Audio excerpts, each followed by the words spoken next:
Hey friends, Kathy here again today, and I'm here with Andy Means, the owner of Hank's up in Windsor Park. Hey Andy. How are you? I'm well. How are you? Doing good.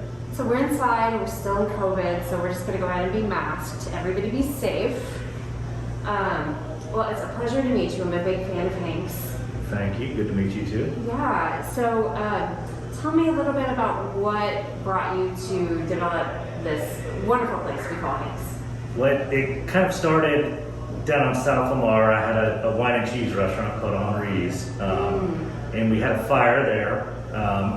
We kind of grown out of the space. We wanted to get a little bit more into a neighborhood, larger restaurant. So, as everybody knows, Austin is not the easiest market to find neighborhood restaurants that are tucked into neighborhoods. Yeah. A lot of stuff is on major thoroughfares. We wanted parking ease where you could bring a family, you could bring a stroller, ride bikes into it. So a business partner of mine came to me one day and said, hey, there's a place up by Mueller to go look at. You have a friend that has the lease on it, and he was trying to put a restaurant together, and it's kind of on its last leg, and I think it's worth looking at. So when I came up here, as soon as I pulled through the neighborhood, I have friends that live up here right around the corner, so I knew the area.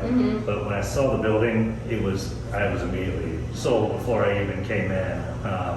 It had been abandoned for like 9 years. I know. It was like a Bell's. It was the Bells was behind us. That's right. It was like a meat market.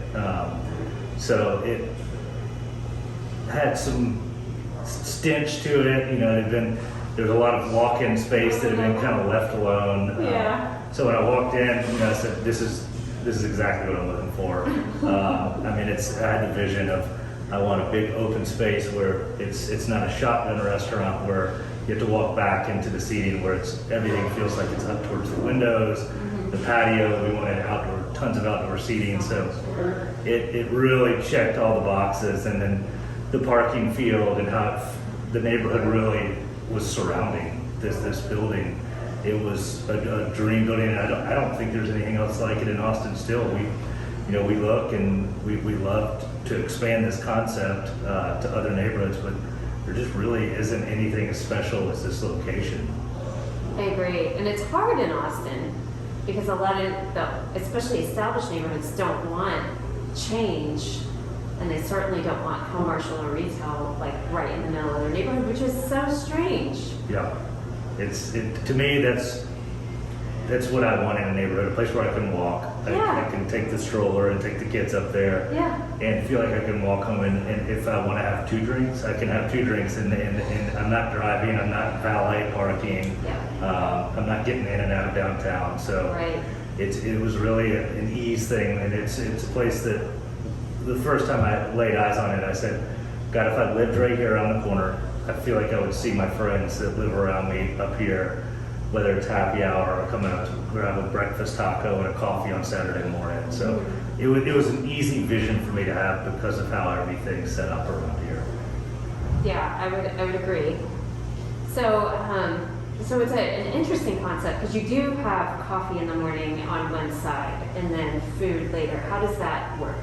So it was something that I didn't think I would be doing, is to have a drive-through, but the building was designed and it had the last grandfathered drive-through permit on it. So I'm guilty of driving through Starbucks every once in a while because it's just so easy. And I said, God, if we want to do a coffee service, but we were going to start at lunch, but if we have a drive-through, let's do local coffee brewers and do our own pastries with our bread program and everything, and offer a good breakfast that people on their way to work can drive through, and they don't feel like they have to stop in and wait in the line and get out of their cars. It is Texas, and there's so many people that just don't want to get out of their car. And I'm one of them. It's a lot of times. It happens. We're all guilty. So you mentioned like local coffee brewers and your bread program. Tell us more about that. Yeah, that's kind of I'm a bread fiend. I'm always after the best sourdough, the best croissants, the pastries.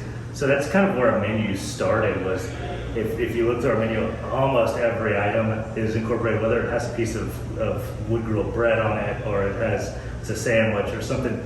We really worked hard to get our sourdough recipe correct because the menu is so driven around it.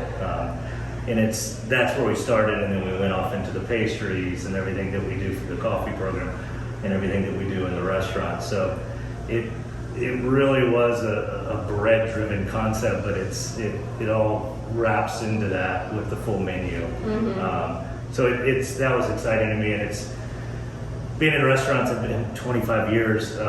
You do have to have a certain number of seats to make it make sense to have the baking program. So the expansive space we have and the seating and being able to be open from 8 a.m. until 10 p.m., it gave us the occupancy and the volume to be able to do all these breads and make it make sense. Yeah. Because a lot of times you want to try and make it make sense if you have 90 to 120 seats, but it just is really difficult to have the bakers come in and the team and produce that much bread. So that was exciting for us to be able to have this space to create that kind of bread program. It's amazing. Yeah, I walked through something. I felt like I was interfering in some sort of kitchen. I guess I may have walked through. I don't know where it was. Yeah, the bakers are pretty heavy in there right now. We're obviously doing this interview in the morning, and it's they're the first ones in. They're here about 4 in the morning, and oh my gosh, they're pumping out a lot of bread because, like I said, almost every menu item has some offering of bread on it. Yes, I can attest to the deliciousness of the bread. Yeah. It's very good. And the buns, that's to me, that's the driver of a chicken sandwich and a burger. If you don't have the correct bun on it, I agree. It's a good ratio too. Correct. Yeah, I completely agree. So that's interesting. So tell us just a little bit more about your daily menu and happy hour. So the daily menu, it starts at 10 on the weekdays. We do brunches at 11. We do 10 brunches on the weekends. Yeah, that makes sense. So when we were writing the menu, we didn't want to go totally obscure with the menu, or out there where you weren't creating stuff that people recognize. That's my whole thing. Is occasionally I do want to go to a restaurant, but it's not something as a neighborhood restaurant that I could go to 3 times a week. Yeah. Where I want staples. I wanted burgers, chicken sandwich, fried chicken, pasta, salad. Whether you want to come in and be gluttonous and have fried chicken and fried zucchini, or if you want to come in and eat something healthier and have a kale Caesar with some chicken on it or some salmon. So we try to keep everything recognizable, but everything is made in-house from scratch. So all of our salad dressings, all of our sauces, obviously the bread that we spoke of. So everything is made in-house, and that way we could adjust it to make it as interesting as we can, but to make it where people aren't confused by it. They're not expecting to get one thing and they get something completely different. Yeah, very cool. Very cool. Yeah, I like your menu's great. I like it. So do you guys have happy hour? We do. Yeah. Every day. It's 7 days a week, from 3 to 6:30. So that was another thing that was important to me, is because I love a good happy hour. I have young kids, so that's when we eat dinner. And a lot of times I'll go in and I eat dinner early. It's cool. so it's really driven on our frozen drinks, which are very popular. Our frozen Paloma, our Frosé, our margarita. But we do $6 on all those during happy hour. Like I said, 7 days a week. So coming in on a Saturday or Sunday, a lot of places you're not seeing happy hour, and it's Austin. It's not a cheap place. So having 2 drinks somewhere, you feel like it's breaking the bank a little bit a lot of times. So I like that you can come here on a Saturday or Sunday, 3 to 6:30, and have 2 or 3 drinks, and you're out the door for $10 to $15, and then you can get an appetizer, $3 off on all appetizers. So that there is a lot of time for value-driven dining. I love it. Yeah, that's great. And you guys have full bar and everything here too. Yeah, full bar. The cocktail program is great. Yeah. It's, I think diverse. We get a little bit crazier with that than we do with our food.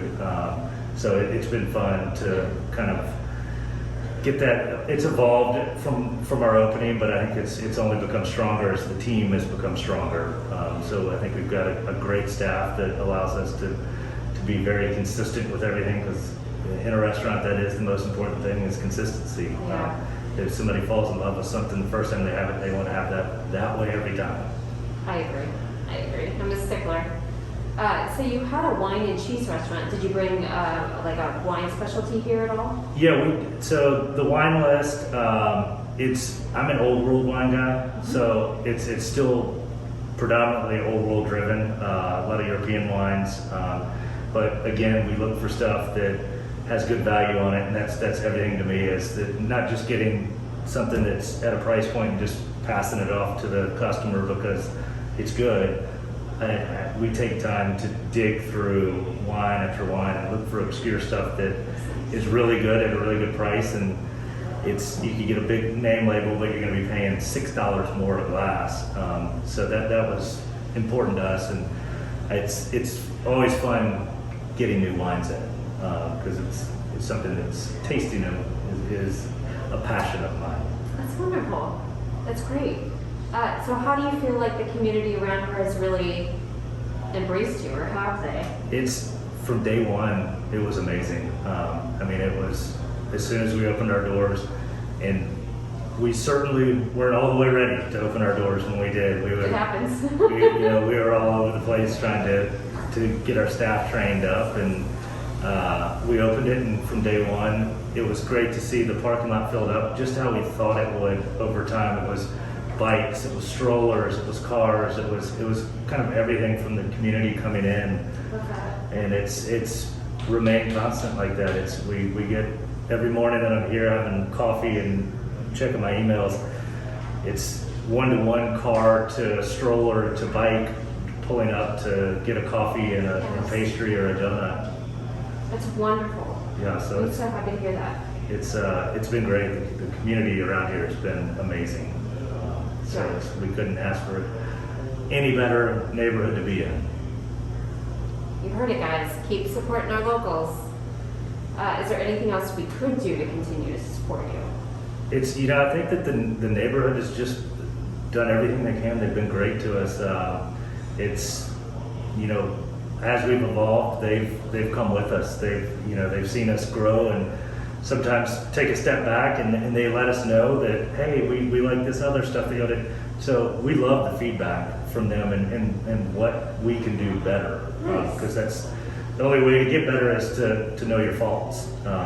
So we'll continue to grow as the neighborhood lets us know what they want, and it's going to be exciting moving forward to grow with the neighborhood. That's really great. Is there anything else you'd like to share? Right now, I think that's it. I mean, we've been spending a lot of our time on building our catering program right now. Nice. So we're doing a lot of everything from house parties around here to tailgates for the UT football games to office lunches, especially the people that have offices around this neighborhood or in Mueller.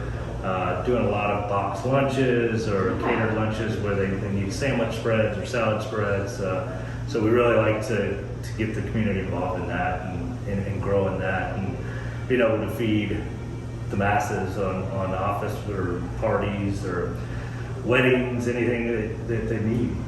That's great information. I didn't know you guys did that. Yeah, so it's been fun to grow. It's growing quick too. We have quite the team put together right now for our catering program. Wonderful. Yeah, I had no clue. That's really great information. I will definitely be sharing that. Well, Andy, it was really a pleasure to meet you and get to learn a little bit more about Hanks. So thank you for your time. Thank you for coming in. Yeah, and we look forward to seeing you in the future. Yes. Bye, friends. Bye.